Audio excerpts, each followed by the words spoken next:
السلام علیکم ورحمۃ اللہ وبرکاتہ۔ جمعے کا دن، عید کا دن، رسول اللہ صلی اللہ علیہ وسلم کا ارشاد ہے: اے مسلمانوں، اللہ نے جمعے کا دن تمہارے لیے عید کا دن بنایا ہے۔ جو شخص نماز جمعہ کے لیے آئے اسے چاہیے کہ غسل کر لے، اگر ہو سکے تو خوشبو لگائے اور مسواک کا ضرور اہتمام کرے۔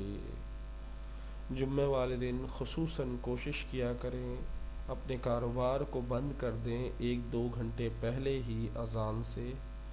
اچھی طرح غسل کریں، صفائی کریں اور غسل کرنے کے بعد اپنے کپڑوں میں خوشبو لگائیں، مسواک ضرور کریں۔ یہ تمام چیزیں جمعے والے دن ضرور کیا کریں۔ اللہ ہمیں اس مبارک دن کی قدر کرنے کی توفیق عطا فرمائے۔ السلام علیکم۔